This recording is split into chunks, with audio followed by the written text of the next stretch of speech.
فنکار کی بناتا ہے جو لائف میں دیا،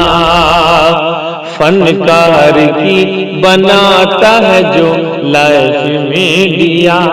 فنکار کی بناتا ہے جو لائف میں دیا، فنکار کی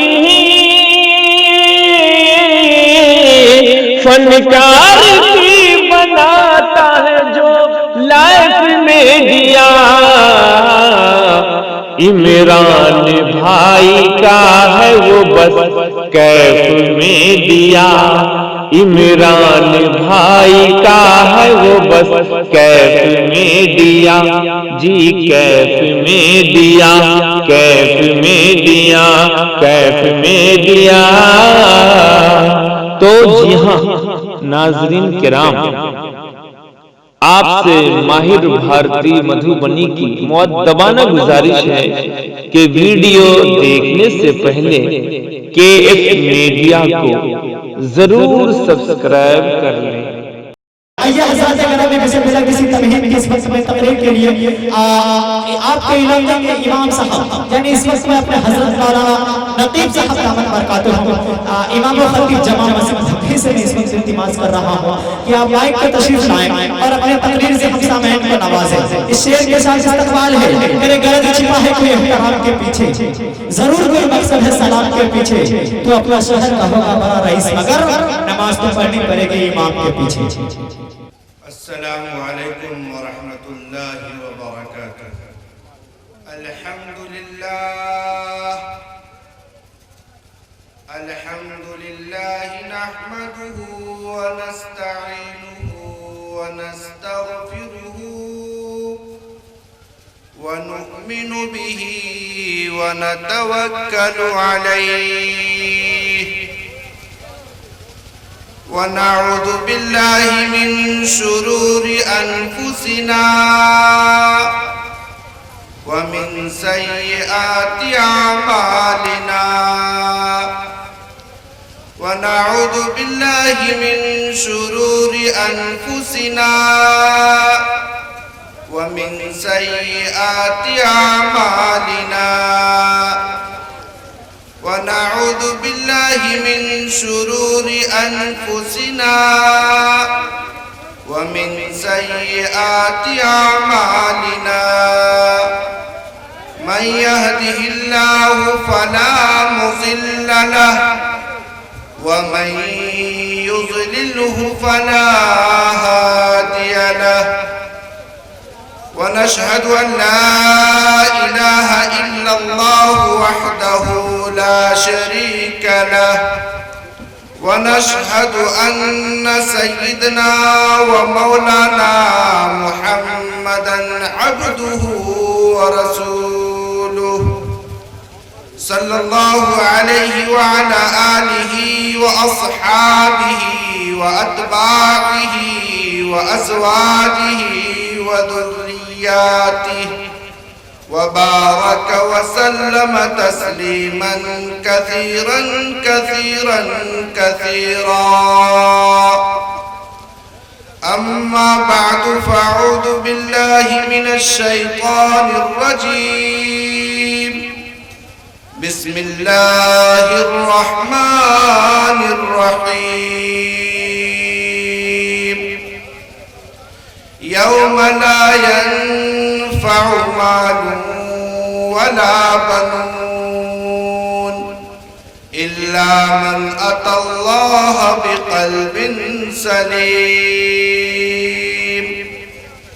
قال النبي صلى الله عليه وسلم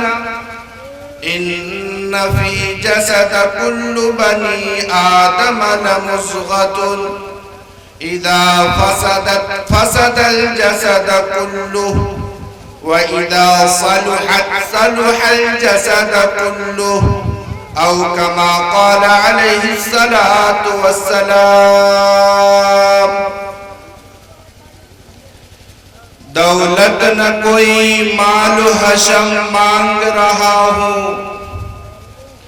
دولت نہ کوئی مال حشم مانگ رہا ہوں، میں تجھ سے تجھے تیری قسم مانگ رہا ہوں دولت نہ کوئی مال و حشم مانگ رہا ہوں میں تجھ سے تجھے تیری قسم مانگ رہا ہوں ہر اہل خرد روشنی مانگے ہے خدایا ہر اہل خرد روشنی مانگے ہے خدایا میں سایہ دیوار حرم مانگ رہا ہوں ہر اہل خرد روشنی مانگے ہے خدایا میں سایہ دیوار حرم مانگ رہا ہوں تقریر تو کرنی نہیں آتی ہے خدایا تقریر تو کرنی نہیں آتی ہے خدایا صدقے تیرے محبوب اثر مانگ رہا ہوں محترم بزرگوں دوستوں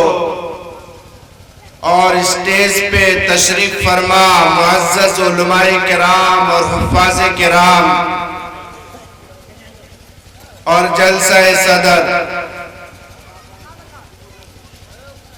حضرات میں آپ کے سامنے کوئی مقرر کی حیثیت سے نہیں بیٹھا ہوں مقرر کی حیثیت اور تمام علماء کرام جو مقرر کی حیثیت سے تشریف لائے ہیں آپ بہت جلد اس کا بیان سماعت فرمائیں گے اور بغور سنیں گے بس میں ایسے ہی آپ لوگوں کے سامنے جلسہ صدارت کے حکم کے بنا پہ بیٹھ گیا اور آپ کے سامنے کچھ لب کشائی کر رہا ہوں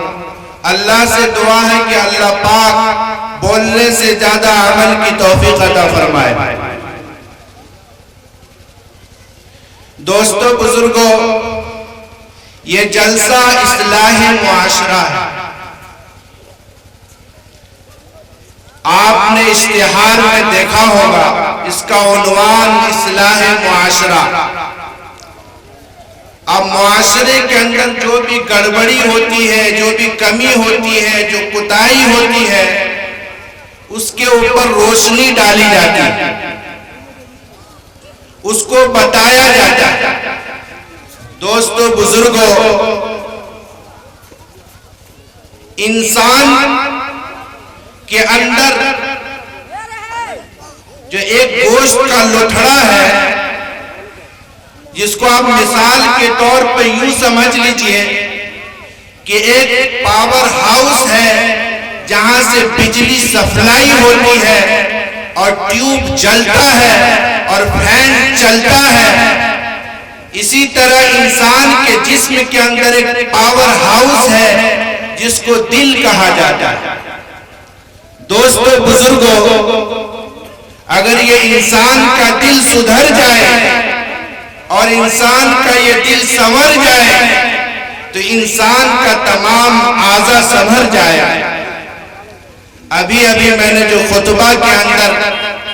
جو آیت تلاوت فرمائی ہے یوم لا ينفع مال ولا بنون الا من اتى الله بقلب سلیم کہ قیامت کے دن نہ مال کام آئیں گے نہ بیٹے کام آئیں گے یہ دو چیزوں پر انسان کو ناز ہوتا ہے اور اللہ پاک نے ان دو چیزوں کی نفی کی ان کو نیگیٹو بتایا کیوں پھر سوال پیدا ہوتا ہے کیا چیز کام آنے والا ہے قیامت کے دن دوستو بزرگوں علماء نے لکھا کہ وہ چیز کام آنے والا ہے الا من اتى الله بقلب سلیم جو صاف ستھرا وائٹ پاک صاف دل لے کے اللہ کے پاس حاضر ہوگا وہ دل کام آنے والا ہے اصلاح معاشرہ کے جلسہ سے یہ پیغام دینا چاہتا ہوں کہ انسان ہر چیز پہ محنت کر رہا ہے ہر چیز کا خیال کر رہا ہے مگر اس کا جو پاور ہاؤس ہے جہاں سے بجلی سپلائی ہوتی ہے اس کے اوپر دھیان نہیں ہے اس پہ خیال نہیں ہو رہا دوستو بزرگوں انسان کے پاس جب پیسہ ہوتا ہے تو وہ سوچتا ہے کہ میں شیرنی کا دودھ خرید لوں گا،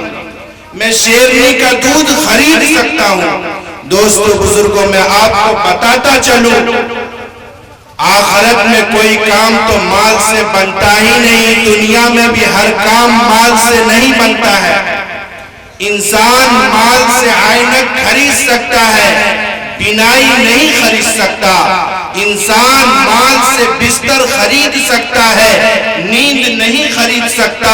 انسان مال سے خضاب خرید سکتا ہے، جوانی نہیں خرید سکتا۔ انسان مال سے کتاب خرید سکتا ہے، علم نہیں خرید سکتا۔ اس سے پتہ چلا کہ دنیا کے اندر بھی ہر کام مال سے نہیں ہوتا۔ دوستو بزرگوں، جو حدیث میں نے پیش کی تھی، ان فی جسد کل بنی آدم لمضغۃ، کہ بنی آدم کے جسم کے اندر ایک گوشت کا لتھڑا ہے، جب وہ سنورتا ہے تو پورے جسم کو سنوار کے رکھ دیتا ہے، اور جب وہ بگڑتا ہے تو پورے جسم کو بگاڑ کے رکھ دیتا ہے۔ آپ نے دیکھا ہوگا، مثال کے طور پہ بات زیادہ سمجھ میں آتی ہے۔ فلاں شخص ایک شخص سے ناراض ہو جاتا ہے، آپ ان سے سوال کیجئے کہ بھائی آپ ان کے طرف دیکھتے کیوں نہیں؟ تو وہ کہے گا کہ میرا دل نہیں چاہتا۔ حالانکہ دیکھنے کا عمل آنکھ کا ہے، مگر وہ کہتا ہے دل نہیں چاہتا۔ اگر کوئی شخص کسی سے بات نہیں کر رہا ہے، آپ ان سے کہیے کہ بھائی آپ ان سے بات کیوں نہیں کرتے؟ تو وہ یہ کہتا ہے کہ میرا دل نہیں چاہتا۔ حالانکہ بات کرنے کا عمل منہ کا ہے، زبان کا ہے، مگر وہ کہتا ہے میرا دل نہیں چاہتا۔ اسی طرح آپ ان سے کہیں کہ بھائی آپ میرے گھر کیوں نہیں آتے یا کسی اور کے گھر کیوں نہیں جاتے؟ تو وہ یہ کہتا ہے کہ میرا دل نہیں چاہتا۔ حالانکہ چلنا اور جانا یہ پاؤں کا عمل ہے، مگر وہ کہتا ہے میرا دل نہیں چاہتا۔ اس سے یہ پتہ چلتا ہے کہ جسم کا تمام اعضاء دل کے تابع ہے۔ انسان کا اگر دل سنور گیا، پورا جسم کا اعضاء سنور جائے گا، اور جسم بگڑ گیا، پورے جسم کا اعضاء بگڑ جائے گا۔ دوستو بزرگوں، میں مثال کے طور پہ آپ کو بات سمجھانے کی کوشش کروں گا۔ آپ مارکیٹ جاتے ہیں، مارکیٹ جانے کے بعد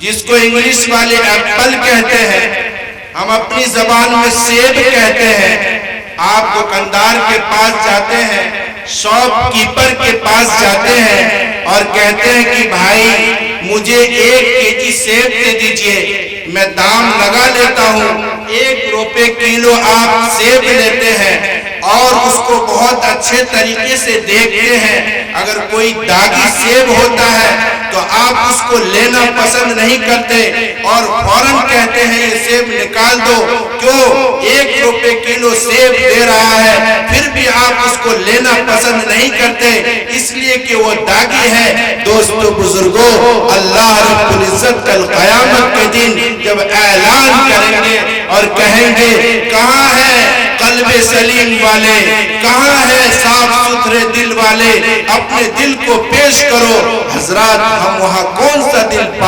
پیش کریں گے جو ہمارے دلوں پہ ماں سوا کی محبت کے اثرات ہیں؟ ہمارے دل ہمیشہ گناہوں سے لت پت ہوتے رہتے ہیں، جدھر نظر اٹھتی ہے ہماری نظر گناہ کر کے واپس آتی ہے، جدھر ہاتھ اٹھتا ہے گناہ کر کے واپس آتا ہے، جدھر پاؤں اٹھتا ہے گناہ کر کے واپس آتا ہے۔ دوستو بزرگوں، ہم اللہ کے سامنے کون سا دل پیش کریں گے؟ دوستو بزرگوں، بڑے بڑے علماء کرام آپ کے سامنے تشریف فرما ہے، آپ ان کی بات بہت جلد سنیں گے۔